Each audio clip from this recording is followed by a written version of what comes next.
Aujourd'hui, je voulais vous parler de comment on recharge les véhicules électriques. Par véhicule électrique, il y en a deux sortes. Il y a les véhicules électriques à 100%. Donc, c'est des véhicules avec une batterie, avec un moteur électrique, puis il n'y a pas de moteur à essence du tout. Ça veut dire que quand la batterie a plus de courant, ben, la voiture avance plus tout simplement. Fait qu'il faut soit la recharger si on est proche d'une borne, ou soit appeler le CAA pour qu'ils viennent nous chercher pour nous amener proche d'une borne. Donc, on doit recharger les voitures électriques, évidemment, puis on peut recharger aussi des voitures hybrides branchables. Les hybrides ordinaires, non, on ne peut pas les brancher. Donc, elles vont générer du courant à même le moteur à essence, mais les hybrides branchables ont besoin d'être branchés. On parle des hybrides branchables et des voitures électriques à 100%. Donc, comment on fait pour recharger ces belles voitures-là? Mais il y a plusieurs façons de les recharger. La première façon, c'est de brancher la voiture sur une prise ordinaire, une prise de comptoir, une prise de mur ordinaire. On peut brancher tous ces véhicules-là à partir de ces prises-là. Le désavantage de faire ça, c'est que ça rechargera pas tellement vite. Ça va nous donner généralement autour de 5-6 km à chaque heure. Ça veut dire que si la voiture est totalement vide, je la branche dans ma prise de courant ordinaire, le 110 volts, comme on appelle. Je branche ça là-dedans, puis je suis vide. Après une heure, je vais pouvoir faire à peu près 6 km d'autonomie. Fait que c'est pas très rapide. L'avantage, c'est qu'il y en a à peu près partout. À peu près toutes les maisons ont des prises extérieures ou une prise extérieure où on pourrait brancher une voiture électrique. Fait qu'étant donné que c'est pas très rapide, c'est pas très pratique, donc si je reviens d'un grand voyage avec ma voiture électrique, je reviens à la maison, je suis vide, je veux repartir dans 2 heures parce que je veux faire un autre 150 km ou un 300 km, etc. Si je branche ça à 6 km à l'heure, j'irai pas loin. Donc, la plupart des gens qui s'achètent des voitures électriques vont s'acheter une borne de recharge niveau 2. La borne, en fait, la prise électrique que je parlais tout à l'heure, c'est considéré comme le niveau 1. On appelle ça le niveau 1. Puis la niveau 2, c'est une borne de recharge qui n'est pas sur le 110 volts, c'est sur le 220 volts. Pareil comme notre prise de poêle. Une prise de poêle, c'est une prise qui est beaucoup plus grande, qui fonctionne sur le 220 volts et qui donne beaucoup plus de courant. Une prise de poêle, c'est 40 ampères. Fait qu'il y a beaucoup de courant là-dedans. Une prise de sécheuse, c'est 30 ampères. Ça fonctionne sur le 220 aussi. Puis la prise que je parlais tout à l'heure, la prise électrique ordinaire, c'est autour de 15 ampères. Fait que 15 ampères pour la prise ordinaire versus 40 ampères, ben ça donne pas mal plus de courant. Puis l'ampérage est important, mais il y a le voltage aussi. Le fait que c'est du 220 volts, ça fait en sorte que ça va recharger plus vite. Bon, fait que j'arrête de parler de ça. Je suis pas électricien. Je sais ce que je comprends, puis par rapport à ça.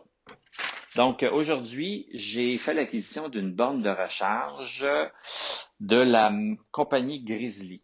Donc, il y a différentes bornes de recharge qu'on peut installer à la maison pour permettre à notre voiture de se recharger plus rapidement que le 6 km à l'heure.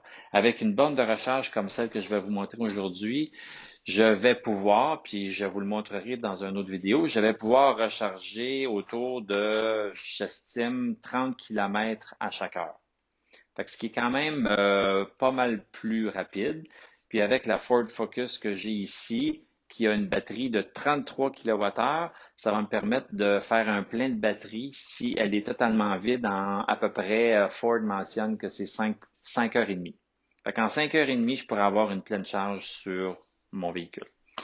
C'est sûr que si je suis en route à quelque part, puis que je veux, comme je suis parti de Longueuil dans une autre vidéo, je suis parti de Longueuil, je me suis rendu jusqu'à Sherbrooke, puis j'ai dû me recharger en route parce que je suis pas parti plein, puis il y a plein d'autres raisons.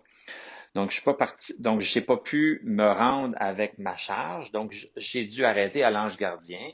Puis là, j'ai arrêté, puis j'avais pas 5 heures et demie à attendre pour continuer le voyage. Fait qu'il y a des recharges de niveau 3. Donc, ces recharges de niveau 3-là, c'est, ça donne beaucoup plus de recharge rapidement. Fait qu'en l'espace de 30 minutes, j'ai été capable de recharger à peu près 90% de ma batterie. Donc, niveau 1, niveau 2, niveau 3. Donc, aujourd'hui, je fais le unboxing de la borne Grizzly. Donc, j'ai commandé ça sur le site web roulerélectrique.com. Roulerélectrique.com. Puis, il y avait plusieurs choix de bornes de recharge. Il y a des bornes de recharge qui coûtent autour de 1000 $ et 1200. Mais moi, je voulais pas payer aussi cher que ça. Je voulais payer, en fait, le moins cher possible, mais pour avoir quand même une borne de bonne qualité. Donc, la borne ici, la Grizzly, c'est une borne qui est fabriquée en Ontario. Je vais vous mettre le site web de cette compagnie-là dans la description en bas du vidéo. Donc, c'est fait en Ontario. C'est fait avec des très bons matériaux. Il y a certaines bornes extérieures qui sont un peu faites en plastique. Puis, fait que, tu sais, ça n'a pas l'air très solide. Puis, avec le temps, avec le soleil et tout ça, ça pourrait changer de couleur ou ça pourrait se déformer. Fait que je voulais quelque chose qui pourrait être assez durable parce que la borne, dans mon cas à moi, je vais l'installer à l'extérieur. Donc, en fait, on peut les installer à l'extérieur ou à l'intérieur, dépendamment si notre voiture, on veut la recharger à l'intérieur du garage ou à l'extérieur du garage. J'ai un garage, mais je vais la recharger pareil à l'extérieur.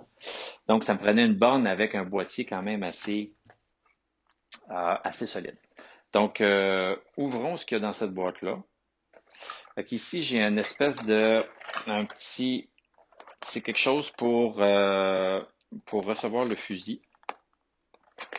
En fait, c'est le pistolet, espèce de charge. Ça, c'est quelque chose que je vais brancher.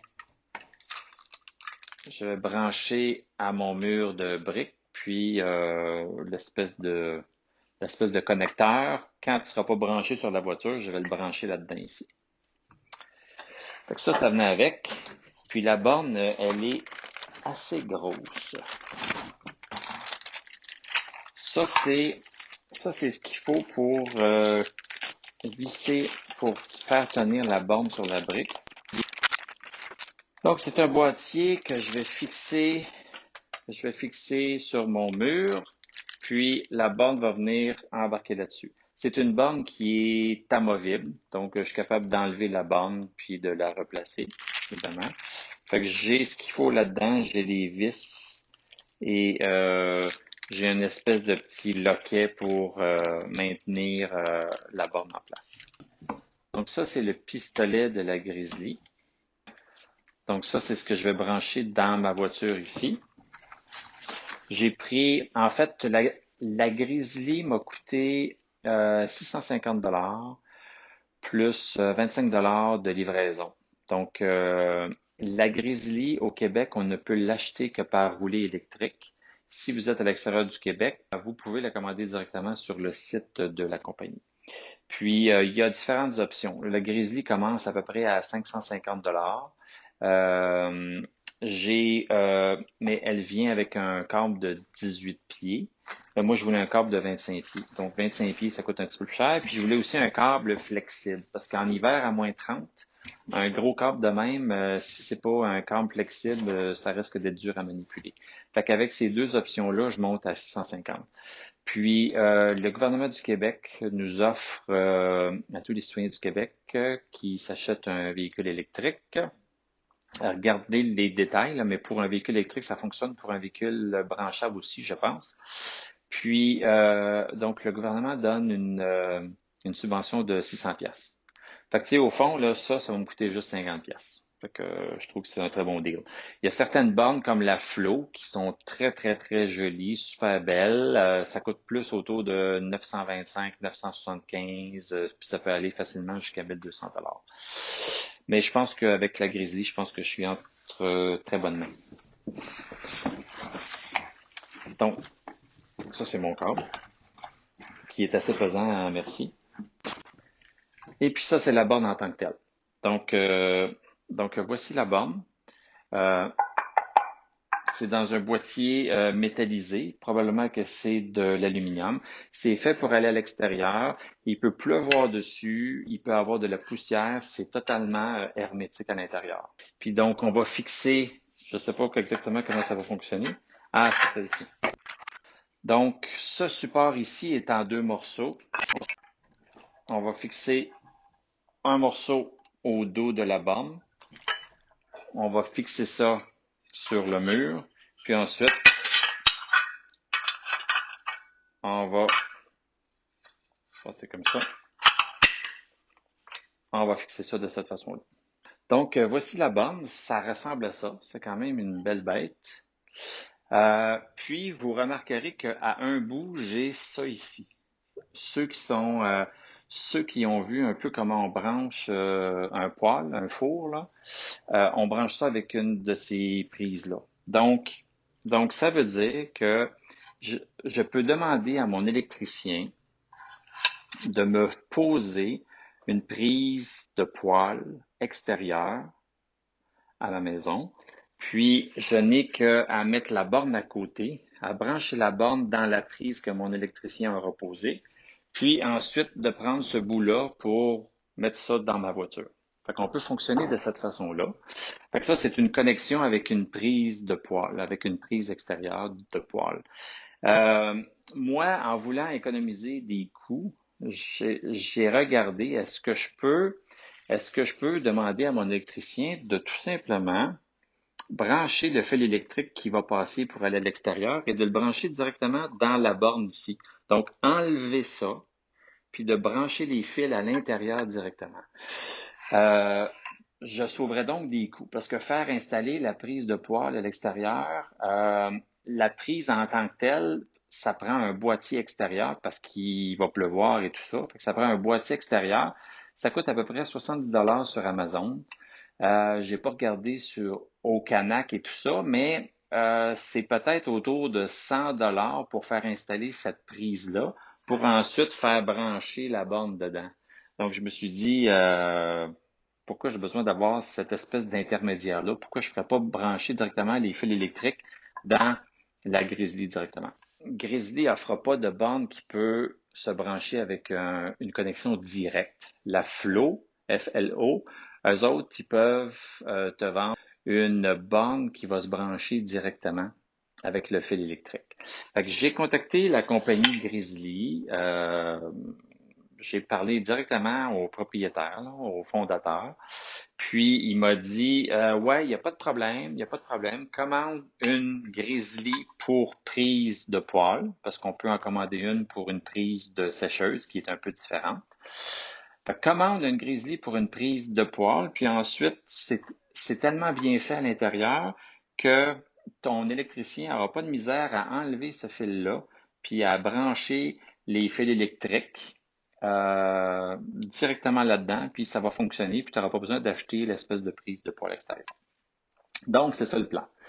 Donc, on devrait faire ça demain, puis je vous en parlerai, là. Je ferai une autre vidéo pour vous montrer comment l'électricien a fait pour brancher la borne en prise directe.